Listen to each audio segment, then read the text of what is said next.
Vocal Hi, imitation. everybody. Tim's looking for the bell right now. I don't know. Forgot I should have had it in place before we did this. It's all good. Poor planning. Poor planning. Well, we'll have to. Bing! There we go. Pinch hit for the bell. Yeah. We'll have to fly that in. Yeah. It's like a tracking session. We'll fly in the beginning. So, what's going on in Indiana?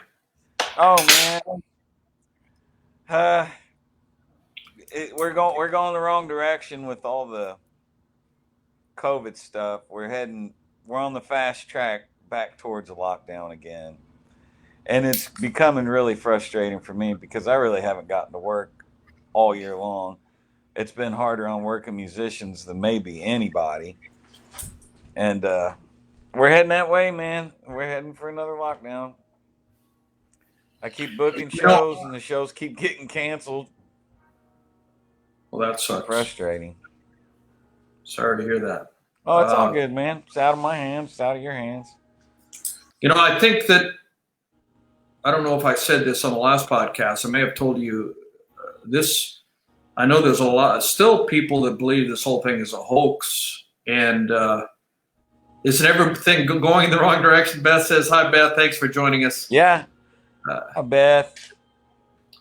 Anyway, it's a real thing. And that I've known people that here's a thing that is concerning that maybe is not being talked about is the after effects after people get it. There seems to be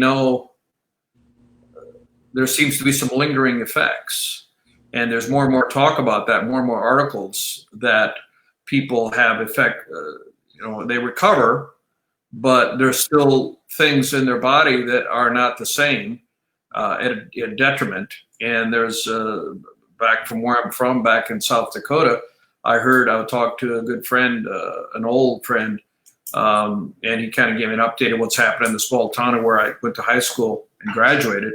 And there's a guy who I know who actually rented land from me, local farmer, great guy. And he got it apparently and was on a ventilator. First of all, it came off the ventilator, which is a blessing because I think the stats are 80% of the people that go on ventilators never come off. Yeah. There's a dead person, then you're coming off. But that's horrible humor.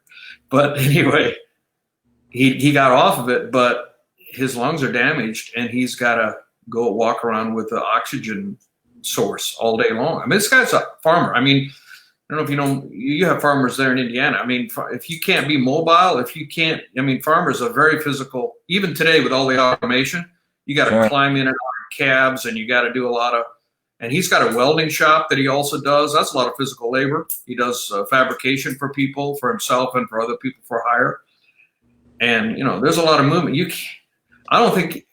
Think about welding with an oxygen tank. I think right there is mutually exclusive. You blow yourself up, so I just thought of that right now. But even Rudy Gobert, the NBA, was he an all-star, Rudy Gobert? Oh yeah, he was I think he was all defensive player, I believe, reigning defensive player of the year, or at least maybe the year before. I'm sure he was an all-star. Had to have been one of the top players in the NBA. Hey, Michael Stucker. What's up, buddy? I read a thing the other day that Rudy Gobert said that he's still, it's still affecting his taste buds and his sense of smell, which rules out this idea that it only affects people that are of poor health, because this dude is an NBA all-star athlete in the prime of his life. Yeah, absolutely. And there's still lingering effects of it on him. So to your point, it's very much real, and it can very much affect anybody that gets it. Yeah, even young. There's those COVID parties that supposedly some people had, and then they pooled money, and the first person to get COVID got all the money. Just youthful idiocy. That's crazy. And did you do any stupid things when you were younger, Jimmy? I'm raising my hand. No, you did none at all. Absolutely not. I try to erase some of them from my memory. I mean, when they come up in my memory, I'm like, oh, could you please erase that? Right. I hear you. I can say, man, that's enough. I can say I got caught doing just about every stupid thing I ever did when I was a kid. I didn't get away with much. I got caught all the time. So I mean, I only say that to say, youth. I mean, doing stupid things. I don't crap on them because of that. I mean, it's still stupid, but they're young and they think they're invincible. Enough. Part of we're on a live podcast. My son is in there. We've had those little gnats. We've had those little gnats. It's that time of the year for fruit flies. And he's in the next room over in the kitchen, just blasting the bug spray, man. I'm like, man, that's enough. We're all gonna die if you don't stop spraying this stuff. Michael says that at least one of the parties was in Alabama, or that maybe the one that was in the news was in Alabama. I didn't know which state it was in. I've read that there's been deaths from some of those parties too. Yeah, I've read that. Yeah, yeah. I mean, when you're young, you think you're invincible. You think you're Superman. You with no kryptonite. And I remember the feeling. So you know. Me too. So, but it just goes to show how serious it is, and what's it going to look like a year from now? Are we just going to be functioning as a normal society and everybody's wearing masks? I mean, you go out to eat. I mean, I go to some of my favorite Asian restaurants, and they, they've got they check your temperature. I think it's great. I think it's phenomenal. I don't mind. And check your forehead. One of them's even got it on a stand, and they got a little place where you stand. The hot pot. You go in there, and I love that place. You're supposed to stand in a spot, and they got a thing on a tripod, and then they check you, and you can't go any further if you don't pass the test because of your temperature. You got to go home or whatever. And then the other one, the Korean one, where they give you all these little dishes, authentic Korean food. They just have a handheld one, But I think that's advisable. Maybe that's how we're going to function as a society. I don't know, man. I don't know what it's gonna look like, and it's been really sad for me because I know a lot of people that are getting out of the music thing. Great players, and I know I've said this in our podcast previously, but the guys on the top, the great big guys, they're going to be fine. And the weekend warriors, the hobbyists, they're going to be fine because that'll come back sooner rather than later. But the bulk of live musicians is that space full time, make a living on it in between, and they're dead in the water, man. And I know most of them that I know are just done. They're just over it. They're getting regular jobs and regular gigs, and they're getting out of the business itself. It's going to have a long-standing effect on the live music scene. Even if it picks back up, the quality of live music that'll be available to people won't be anything like it was. Because they had to sustain during lockdown. So many of them had to go get different jobs or get their first regular job they've had in many years. So it's going to hit that industry hard. I mean, are they? I mean, some of them could come back, reverse course, possibly. Good. So, how many do you personally know? I mean, just without naming names to reveal. I probably know 15. Oh my gosh! I did not expect you to say that high of a number. Yeah, that are getting out of it. That are great players that have committed their whole life to it. And what are they doing? What are some of the things they're going to be doing? Different things. Some of them are getting factory jobs. I got one buddy that went to work for the city. Another one got on as an electrician apprentice. One of them went to work at Ford. I mean, it's just different things. Sure. Yeah. Whatever they think they can do.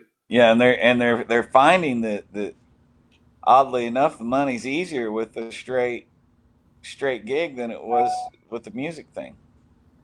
Well, the thing about it is, that's interesting. Ari Herstand, I think you have the previous edition. His later edition came out, and I gave you the older edition. I gave you my retreads. Anyway, he's an advisor to independent artists. And in that book, he's got at the beginning, he talks about, if you really want to make it as a musician, original artist, playing original music, he says playing cover gigs is a side job. Yeah, that's not a gig. That's a day gig. That's not, if you're really aspiring to be an artist where you do your own music. Now, yeah, there are people that make a living doing covers, and there are some bands, and that's cool. That's what they decide to do. Anyway, so he's talking about people who want to write their own music, and he said, one of the things he says is don't get a job that doesn't use your mind. Use a job that uses your body, so that you can keep your mind for when you get off work, you're not tired mentally, and you can work on your songs. And so, it's like construction would be great. You got to be, but you're not. Your main focus is what you're physically doing, right? Right. You have to think. You can't make stupid mistakes, but versus an office job where you're constantly, all you do is your mind is what you're getting paid for. So, and then he also says, if you get a promotion, don't take it, because if you take it, you'll start to get comfortable, and then you'll never go back. Which is alluding to your point there, He's absolutely right. So because it's a lot easier, right? You get a regular paycheck. Why am I even struggling? There's no stress here. It'd be hard to go back. So probably, these people may not go back to music thinking about it. The odds are probably against them if they get comfortable. Yeah. And the effect it's having on Nashville. At the rate Nashville's going, it's not going to be Music City. The recording industry isn't going to go anywhere, but the live element of it, those people are suffering terribly, and they've missed out on a lot of money this year. And I'm sorry. So you've talked to some folks like Broadway players, sort of thing. Yeah, they're hurting bad. They've missed out on a bunch of cash this year. Well, I've not gone down to Broadway myself since the COVID, but I've seen videos. It seemed like it was happening just as much as normal, but I don't know from experience. But apparently in what percent would you say it's at? Everything's open down there, isn't it? I think. I think right now. I don't keep up. I need to be better informed. And even when it was open at 50%, those guys are relying on tips, 50% of the tips. When you're barely getting, you're barely paying the light bill, and then they cut that money in half, and you're doing the same amount of work for half the money. It's the same way with the servers on Broadway. Everybody took a huge hit. And I just don't see how the live music scene could possibly sustain at the rate it's going. And venues, we've had that discussion. Venues, they say it's upwards of 90% of live music venues are going to be in danger of closing before 2020 is over. When you put that into perspective, man, it's mind numbing. 9 out of every 10 music venues that you've seen a show in the last year is going to be in danger of closing. The ramifications of that are huge, because if you're counting on, a house gig and not just, 10% of those venues survive, then at that point, how are you supposed to make any money at those venues? Because you have people that are doing the work for less, undercutting. If you have the same amount of musicians all kind of scrambling to get the same gig, it's I don't know. It's going to have some huge adverse effects on the live music scene. None of it's going to be good. It's nice to have the streaming thing, for sure, but that's it's an endless sea of streams. Now when I get on, it's just artist after artist after artist. It's interesting, the whole streaming thing. and there's a young woman in Nashville. Her name's Dawn Beyer, and her story became one of those stories that almost become it was folklore, so to speak. And I finished reading Ari's book again, took careful notes, and I also was listening to DIY Musicians podcast.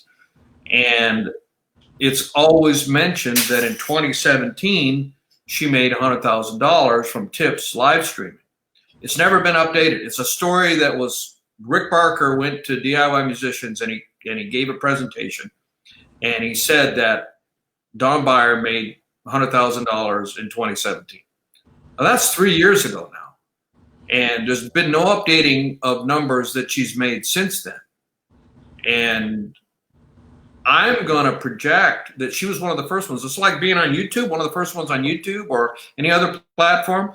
It's easy to kill it when there's not a competition. Sure. I'm going to guess, I'm going to extrapolate that it's a lot more difficult for her to make that kind of money now. What do you think? I would almost guarantee it, because everybody and their brother is live streaming now. Even the bigger acts are live streaming. So I think that well kind of run dry. That ran its course, in my mind, that ran its course far quicker than it would have without COVID. And it probably didn't help her. It probably didn't help her that became, even before COVID, I'm going to say that it didn't help that her story became almost, folklore, and everyone who's trying to advise musicians and either it was you or someone else, it might have been my old friend Mark, who said there's more people trying to teach artists how to be artists than there are artists. I don't remember who said that. It might have been you. That's a fact, man. I think I said that, and that's a fact. So, and they all got these stories that and they all repeated this story. I've heard it so many times, and Dawn Beyer being mentioned. I may be mispronouncing her name, and I've seen some of her live streams. I mean, she's very skilled. I mean, she'll do it. You can request a song and boom, she'll do it. I mean, she's very talented. No doubt about it.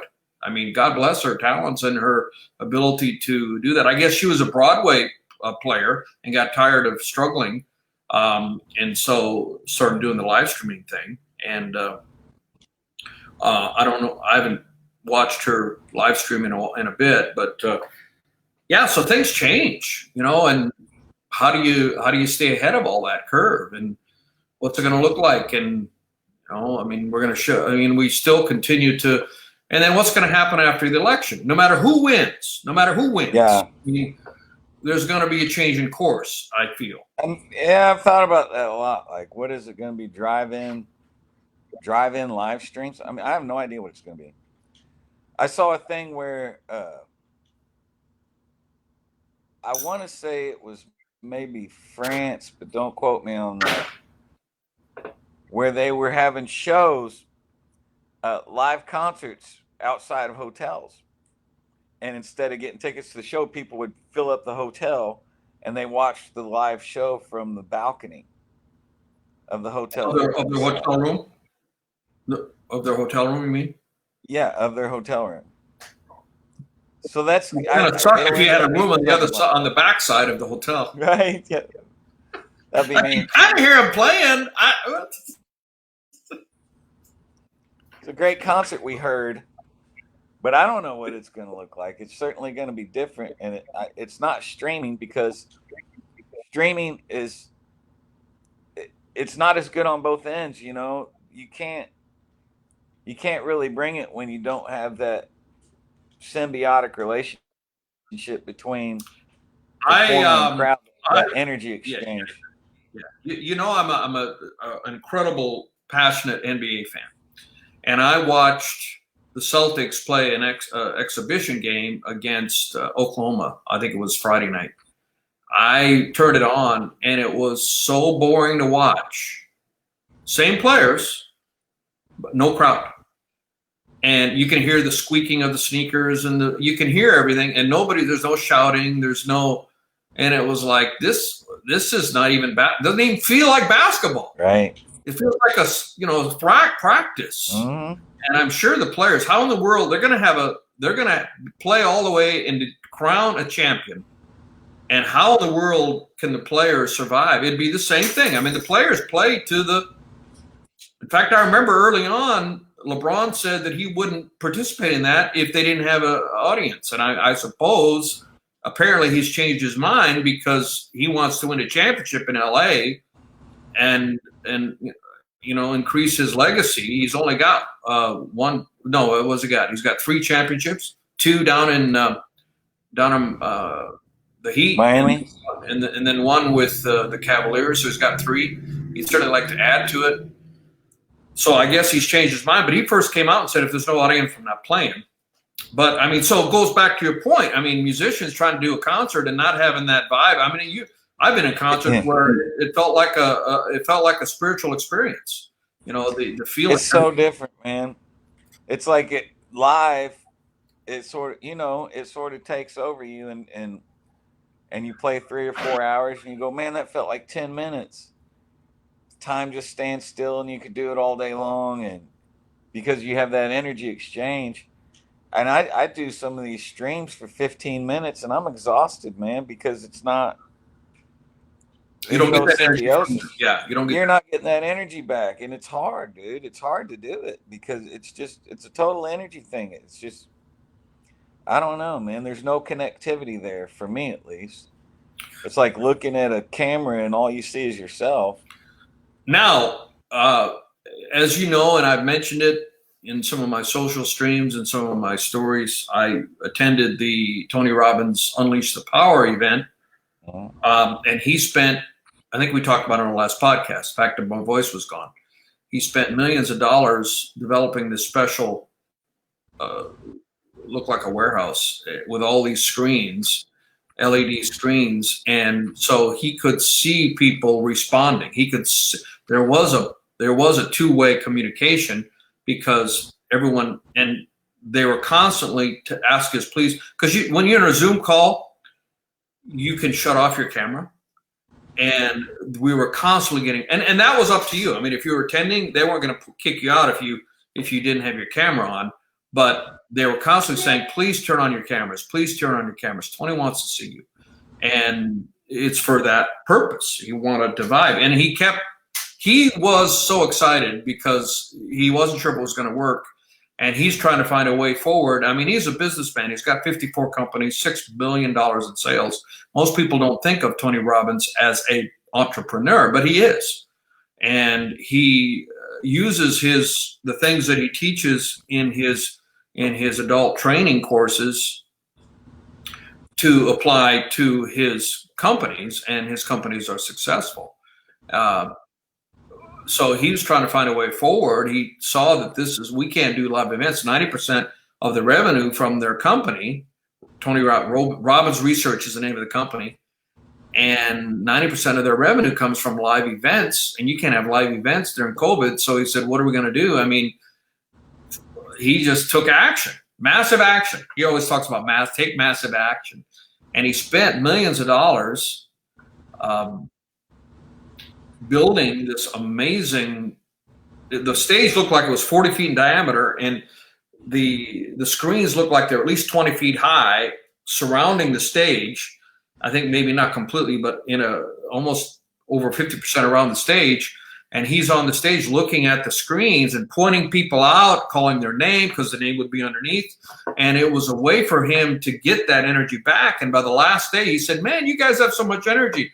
And you could tell just the look on his face. He was just, I mean, because he lives to give back to people. And he was getting that feedback. And so that was a way to do it remotely, kind of invented. I mean, not invented it, but he had to literally get with the president of Zoom and have them redesign their software and probably put some more servers on. There were 23,000 people on a Zoom call. That has to be the biggest call in the history of mankind. Yeah. They were talking about if they had Guinness Book of World Records to certify, they have to come and certify that they could have been in the Guinness Book of World Records. But he wasn't focused on that. 23,000 people on one Zoom call. That's amazing. Incredible, man. And that's the future. It looks like it is, Before this year, you probably could have written a futuristic movie with that. I'm like, oh man, that's so futuristic and out of the norm. I also would have thought we're at least 5 years away from getting 23,000 people on a call. Yeah. Necessity is the mother of invention. And I mean, right now, the brightest minds that we have are thinking of ways around this. And I like to believe that, just like Tony just did. I mean, that was that call was a result of him doing something else. He wasn't trying to have the biggest call in the history of humanity. No. Yeah, that was not his focus. Yeah, that was a byproduct of. And we're going to see a lot of that, people working through this. There's going to be lots of byproducts that are beneficial to us. Now, I should point out, and this has been discussed. I mean, all of this will radically decrease once there's a vaccine that works. Sure. They said that an actual typical vaccine takes a year and a half at minimum, because there's tests you have to do and there's the protocol and all of that. And, there's fast track vaccines that are being fast tracked, but to do it right, you have to do, you have to do the testing. And yeah, it's not going to happen this summer or this. Oh, no, it's not. It's not. It's 2021 at the earliest. Yeah, and that's what makes me nervous. It's like my kids are getting ready to go back to school. It's not gonna last. They're not gonna make it through the school year. They're gonna start and stop. And most of the things we're looking forward to. It's like the NFL. How are they gonna have an NFL season? How's that gonna work? Your star player gets sick, and then another team wins the Super Bowl, and forever those fans are saying, well, we would have won it if our 3 best players wouldn't have been sick. I mean, how's it work? What's the alternative? I mean, the NBA obviously looked at it and said, are we going to have, when all the NBA champions are listed by year, are we going to have a gap year? No, we're not. We're going to crown a champion. Well, and and kudos to them, but I think it's not going to get crowned till October or November. It's going to take October or November till they get there. And they went, they took massive action. They said, okay, we're going to create this bubble down in, is it Orlando? Somewhere down in Florida. Disney World, Disneyland, Disney. And we're going to create this bubble, and you're going to get tested every day, and you're going to perform. We're going to create places where you're going to practice. You're going to perform. And if you leave the bubble, then you got to be 2 weeks of quarantine, I think is how it is. Lou Williams left it. Lou Williams, the sixth man guy.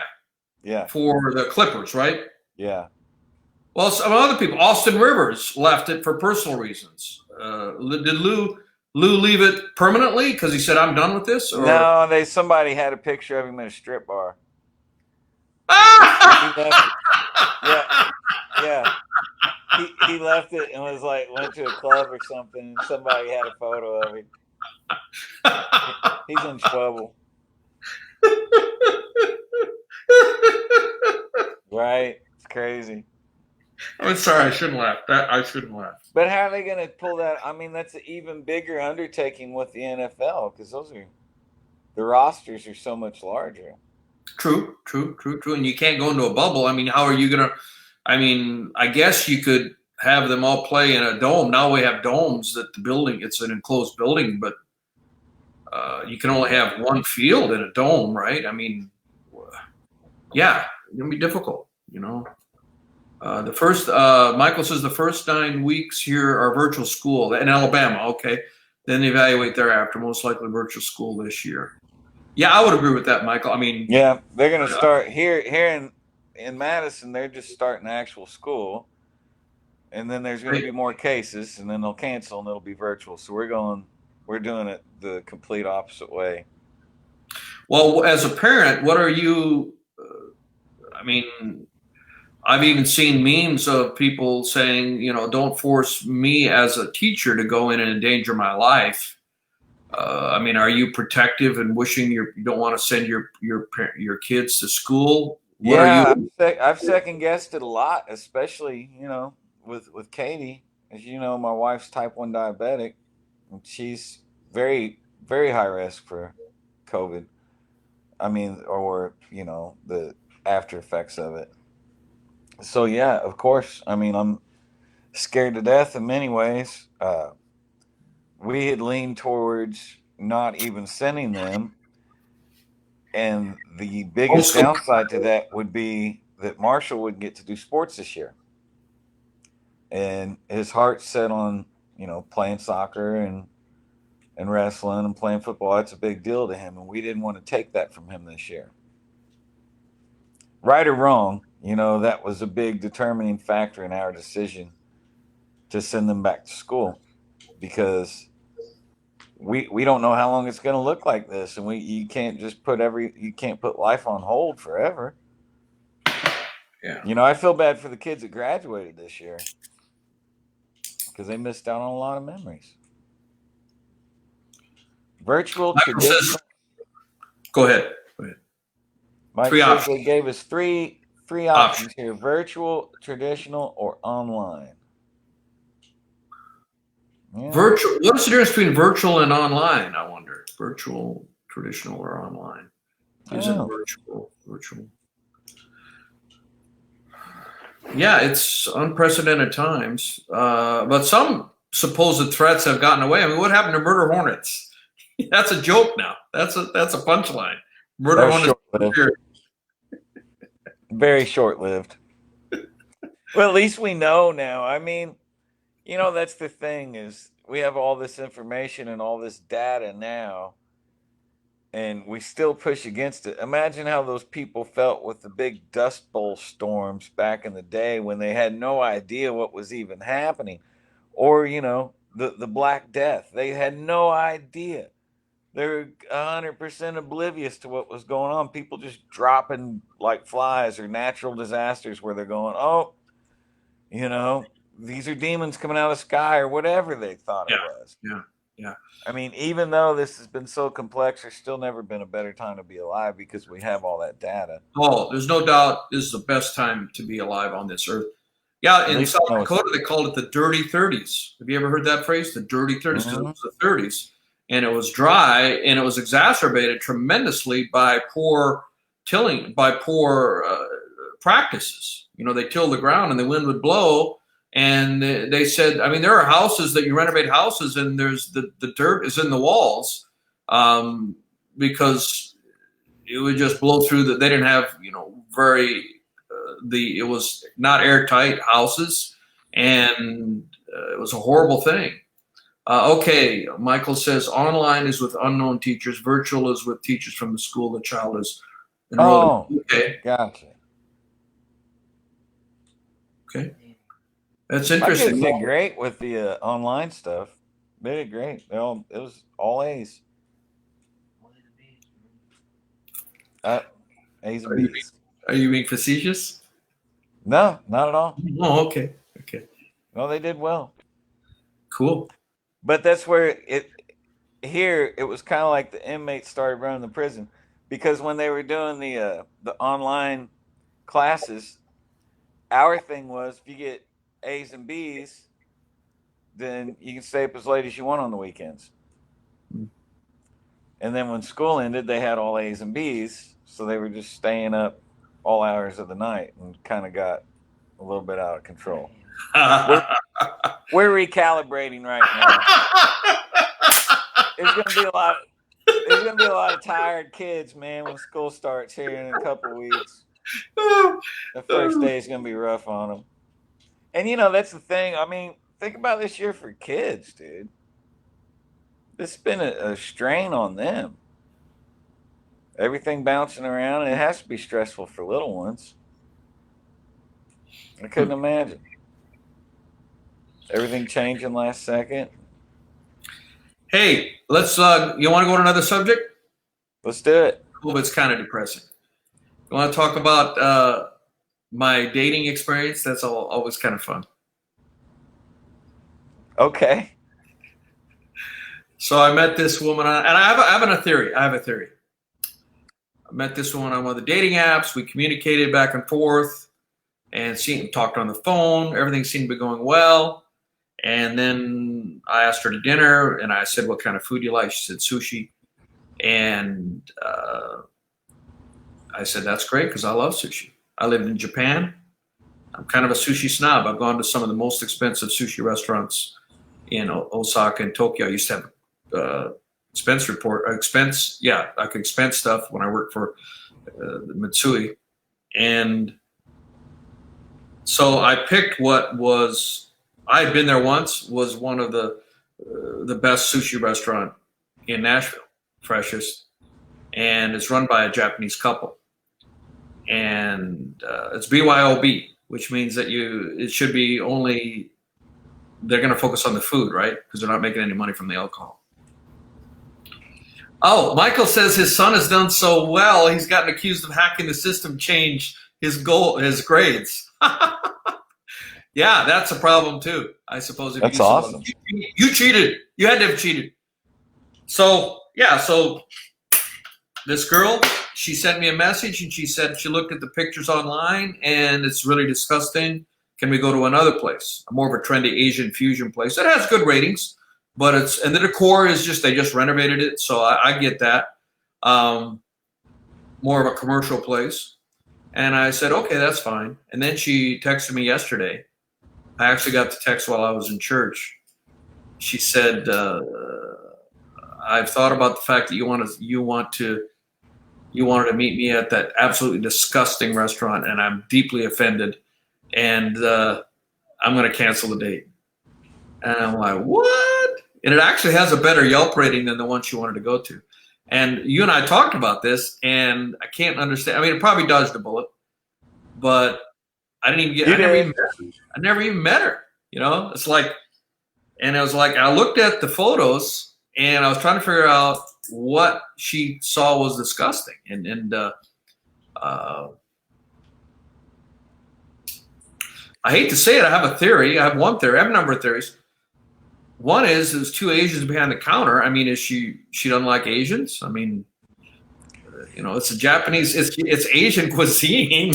I would very much doubt. My theory is that it was real sushi. She wanted the Americanized version, like the California roll and the cooked fish and stuff. And she saw raw fish and probably thought, ooh, that's my theory. Yeah. That's not real sushi, though. I mean, we'll text her back and invite her for Mexican and take her to Taco Bell. No, I'm sure that bridge is completely burned and broken. I mean, I texted her back and I said, I'm sorry about that. But then I did send her the Yelp of the one I want to take her to was more higher rated like than the one. Best sushi in all of Nashville. What's that? It's like the highest rated sushi place in Nashville. Yeah, it's higher rated than the one she wanted to go to. But I don't think that landed probably well. I mean, you know, a woman like that doesn't like to be given evidence that shows that she might be wrong. I mean, women love being wrong. Crazy talk, man. The only thing they love more than being wrong is admitting that they were wrong. Oh yeah, love to do it, right? Big time. So at least it's, you know, what's the famous saying? May your life be interesting. May you have an interesting life. I mean, you know, it's a story. I could talk about it. So good, right? You know, yeah. I mean, I can talk about it. I mean, it's a topic of conversation. It's an experience. It's once you get over the shock of like, what? I mean, there was obviously it was the Japanese are some of the cleanest people of any culture. I mean, way cleaner on average than Americans. I mean, fastidiously clean. And like when I had partnership with a Japanese company. I was making barley tea for them, and I had they would send their engineers to come and spend weeks. And I was like, man, I was supposed to pay for the hotel. And I said, man, that's expensive, put the amount of hotel. And the one young guy stay at my house. And he stayed there for a week or two. and it came down. He went to his superiors, and it came over, and it came down through the guy who was my partner in Japan, who was kind of my ally. And so he wouldn't tell me directly, because that's also part of their culture. Not good. He says he couldn't stay in my house any longer. It wasn't clean enough, so it had fastidious. So like, ooh, so sorry, man. Sorry, dude. They're just so it wasn't, that place was run by a Japanese couple, fastidiously clean. I mean, if you're going to make sushi, because sushi will kill you if it's, you get food poisoning because it's raw fish, it's not cooked. So she said it was disgusting, implying that it was dirty. Well, it wasn't dirty. It was something else she didn't like. The decor was kind of, the focus was on the food, not on the fancy, shiny decor that you'd have in a modern. And the other place had just been renovated. Maybe she didn't like the fact that it was a little homey type of decor. Those are always the best restaurants. Yeah. So that probably was a good fit, because I don't care what the decor is if the food is amazing. Man, I do enjoy going to a great, beautiful restaurant that is well designed, and I love reading Restaurant Rescue, and the decor is important. And probably it was a wrong choice for a first date. That was my mistake. I didn't know what her hot buttons were, what she liked. I assumed she said she liked sushi. I assumed, my mistake, asked me, that she liked great tasting food. But I don't think that was the case. So anyway, you dodged a bullet, man. Yeah, that's like, my take on it. As your buddy, my professional buddy opinion is you dodged appreciate a bullet. It. This is from when I was on the mission trip in Ecuador. Ecuador Hope House. It's a house for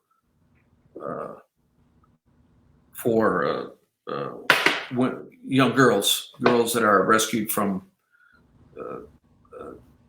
bad situations. I was there last year. It was supposed to go this year. They got canceled because of COVID, unfortunately. So, yeah, a lot of stuff got canceled, right? Life. We're into 40 minutes. Should we call it a day? Let's call it a day, man, and I will talk to you probably here in a bit. All right. Jimi D and the Wolf podcast. See you next time. Peace.